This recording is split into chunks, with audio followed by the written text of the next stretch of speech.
안녕하세요. 다정한 남걱정 다락방TV입니다. 오늘도 저의 다락을 찾아주셔서 감사드리고요. 사연 시작해보도록 하겠습니다. 안녕하세요. 저는 30대 후반의 남성입니다. 타고나길 깔끔하고 정리정돈이 되어야 숨이 쉬어지는 성격인데다 가족들도 대부분 그런 성향인 것을 자랑스럽게 생각하고 살았습니다. 그래서인지 이성을 만나도 조금이라도 그런 부분이 마음에 안 들면 가차없이 이별을 고했고요. 외모나 능력보다는 그 점이 저에겐 제일 중요했으니까요. 그런데 직장을 다니며 무료에서 가입한 스키 동호회에 갔다가 정말 한눈에 반한 여성이 있었습니다. 남자 회원들이라면 누구나 가슴에 품었을 정도로 천사 같은 외모에 다정다감하고 친밀감이 뛰어난 분이었습니다.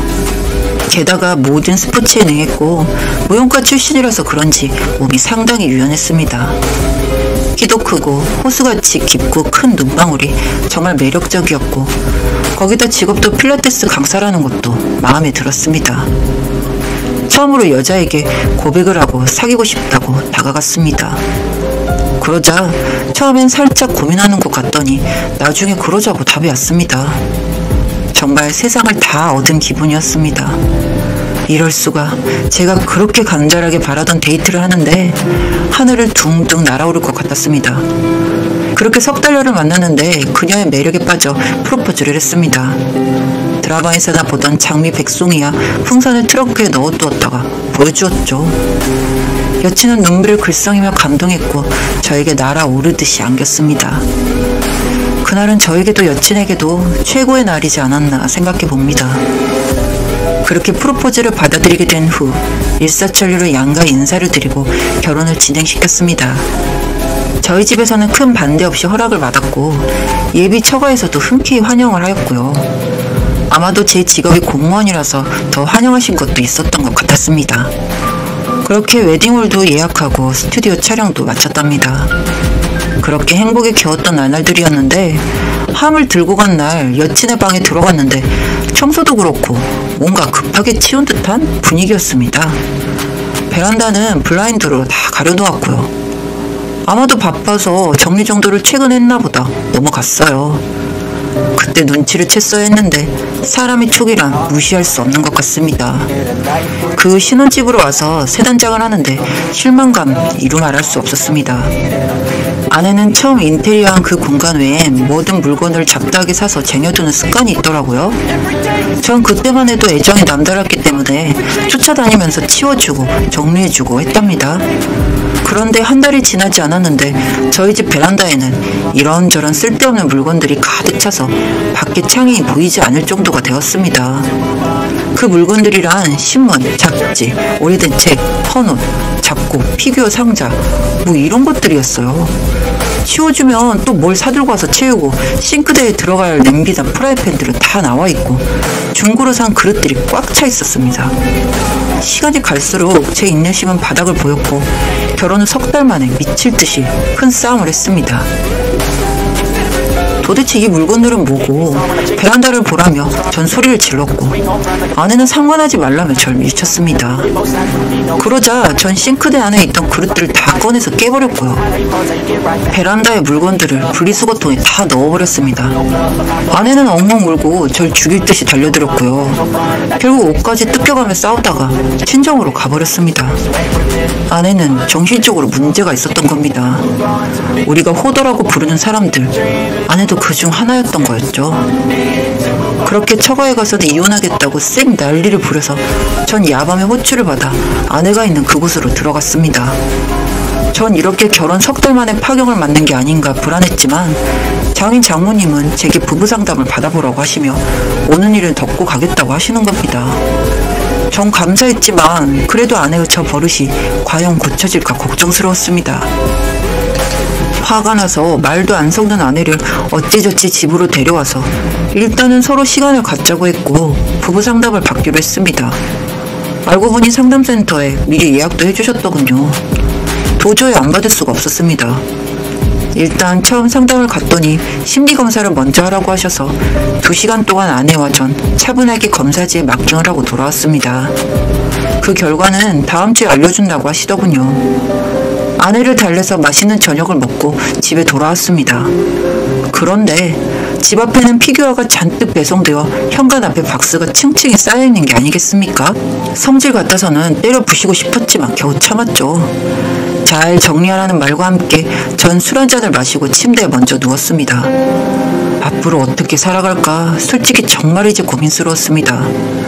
며칠 동안 냉전이 이어졌지만 어쨌든 약속이니 아내와 함께 부부 상담을 받으러 갔습니다. 그리고 결과를 들어보니 아내에게 관련된 정신질환이 있다는 걸 알았습니다. 저장 강박증이라는 병명이었으며 인지행동치료를 받아야 하며 그동안 사랑과 애정으로 대하라는 겁니다. 일방적인 희생을 강요하다니 전 억울해서 미칠 것 같았습니다. 그래도 이혼은 하고 싶지 않아서 매뉴얼대로 아내에게 처음부터 끝까지 화내지 않고 성심성의껏 대해주었습니다. 청소도 해주었고 요리는 물론 아내가 퇴근하고 와서 지쳤을 때 마사지도 해주었습니다. 알고 보니 어릴 적에 부모님께 상처를 받아서 그런 증세가 생겼다고 하더군요. 사촌동생이 잠시 같이 살았었는데 모든 그 사촌에게 장난감이나 그의 간식도 다 양보하라고 강요받아서 그때부터 뭔가를 얻으면 항상 남모르게 보관하는 버릇이 생긴 거라고 했습니다. 잠시 필라테스 강의도 쉬면서 열심히 치료를 받는 듯 했습니다. 반대로 저는 그때부터 바짝바짝 말라가기 시작했고요. 본가에서 걱정할 정도로 전 잠도 못 자고 악몽도 꾸고 손발이 떨리기 시작했습니다. 제 상태가 제가 봐도 너무 이상해서 병원에 가니 극도의 스트레스를 받아서 그렇다는 겁니다.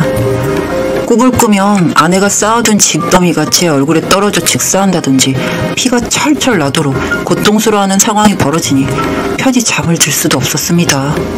이대로 가다가는 제가 먼저 죽을 것 같았습니다. 결국 이렇게 끝나는 것일까 절망스러웠습니다. 제가 울면서 아내에게 매달리니 뭔가 느끼는 바가 있었는지 처음으로 하나씩 둘씩 정리를 하기 시작하더군요. 그리고 제가 깨트린 그릇은 새로 사줄 테니 이참에 싱크대 정리를 하자고 제안을 했습니다. 장롱에 있던 처녀적 유행지나 옷들도 버리게 했고요. 처음 다투었을 때는 다시는 안 볼 것처럼 그러더니 점점 감정이 누그러지는 것 같더라고요. 그렇게 주말이 되고 전 등산 약속이 있어 친구들과 함께 가까운 근교의 산에 올라가 회포를 풀었습니다. 산에서 내려와 막걸리 한 잔에 저녁을 먹고 왔더니 아내가 정리를 하다가 엉망진창이 된 채 거실에서 자고 있었습니다. 그런데 세상에 그 안에는 고양이 인형인 줄 알았는데 보니까 죽은 동물까지 껴있는 게 아니겠습니까? 뭐 또 밖에서 죽어있는 거 불쌍하다고 주워 들고 와서는 어딘가에다가 쑤셔뒀던 거겠죠. 정말 흉측스럽기도 하고 냄새도 나서 정말 확 돌아버릴 것 같았습니다. 거기다가 술을 마신 탓인지 저도 분노가 올라왔습니다. 그래서 그럼 안 되었는데 이럴 거면 치우지 말라고 쓰레기 처리장에서 그냥 살라고 소리를 질렀습니다. 그리고 거실에 널브러져 있던 모든 옷가지와 책, 피규어들을 전부 분리수거장에 내다 버렸습니다. 부부 상담까지 해가면서 열심히 노력했던 모든 것들이 수포로 돌아가고 말았습니다. 그리고 돌아와선 아내도 저도 한참을 펑펑 울었던 것 같습니다. 어떻게 이렇게 안 맞는 사람들끼리 살아야 하는지, 정말 헤어져야 하는지에 대해 고민을 거듭하게 되었죠. 결국 아내와 전 별거를 시작했고 그 집은 아내에게 맡긴 채 전 직장 근처의 오피스텔에 나와서 살았습니다. 물론 첫정이란 게 있으니 아내가 보고 싶기도 했죠. 석 달을 넘게 떨어져 사니 저도 슬슬 지쳐갔습니다. 혹시나 싶어 낮에 반차를 내고 신혼집에 들어가 보았습니다. 그런데 이게 웬일인지 그렇게 더럽고 물건이 쌓여있던 곳들이 하나도 보이지가 않았습니다. 말끔하게 집은 정리정돈 되어 있었고 인기척을 느꼈는지 방에서 아내는 헬스칸 얼굴이 되어 나타났습니다. 당신이 어쩐 일이냐면서 담담한 얼굴로 저를 맞이하더라고요. 얘기를 들어보니 별거가 시작되고 너무 괴로워서 정리정돈과 청소하는 법을 공부했다고 하더군요. 다음 주부터는 필라테스 강의도 시작해보겠다며 저에게 이야기를 해왔습니다. 그간 노력했던 게 헬스케진 얼굴에 나타나 있어 더욱 안타깝더군요. 그 모습에 저는 아내에게 미안해서 정말 잘못했다고 사과했고 이제부터는 정말 잘해주겠노라고 선언을 했습니다. 그렇게 저희는 다시 합치게 되었습니다. 아내가 마음을 강하게 먹고 여기에 치료까지 더해지고 나니 정말 안정을 찾는 것 같았습니다. 그리고 저희는 그 고난을 이긴 뒤에 돌이 갓 지난 예쁜 딸을 키우고 있습니다. 과거와는 다르게 저도 아내를 이해하도록 열심히 노력하고 있고요. 아내도 아이와 저에게 좋은 모습을 보여주기 위해 노력하고 있습니다. 그냥 그간 저와 제 아내가 겪었던 힘들었던 시간들을 누구에게 이야기해보고 싶었습니다. 그리고 잘했다고, 노력한 당신들 고생했다고, 그런 이야기가 듣고 싶었습니다. 앞으로 저희 부부와 아기 셋은 정말 행복하게 살아보려고 합니다. 신혼 초기에 정말 힘든 시간 보냈으니 이제 남은 시간들은 더 찐 행복 찾아가며 살아가려고요.